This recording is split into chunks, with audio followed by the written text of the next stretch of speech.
Oh, ganda yarn. Ito na ang nagmamaganda at feeling diva. Ganda Wanda!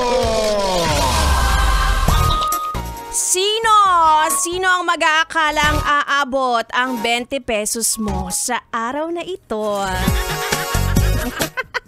Walang nag-aakala nun.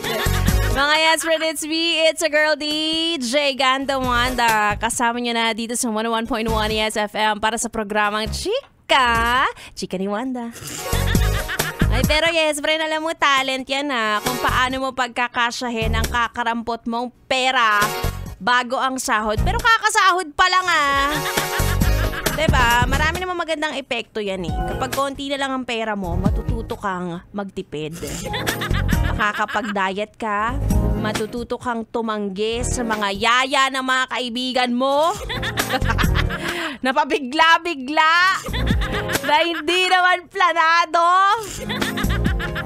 Tapos hindi mo masabi, ay, pasensya na, wala na kasing laman ang wallet ko, kaya hindi ako makasama. Sabi ni Diyos ba, kaibigang demonyo.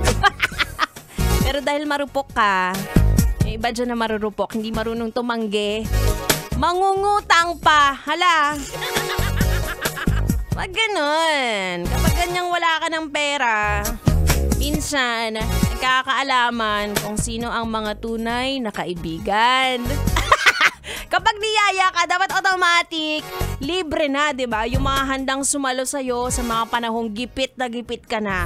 Mga handang manlibre, ganyan. Ang superhero ng ng Pecha de Peligro. Pa naman yung pahiramin ka ng 1,000 tapos wag nang ibalik. Diba yan? Mga hinahanap nating mga hinahanap nating kaibigan. Hindi yung kapag kapag lahat kayo may pera, tsaka lang kayo friends. Ano yon? Pass. Ayoko ng ganyan. Diba? Dapat yung relationship natin, seryoso rin. Hindi lang. Diba? Ay, naku. Anyway, oras na kung nasa biyahe ka man ngayon, nag-iisip-isip ka.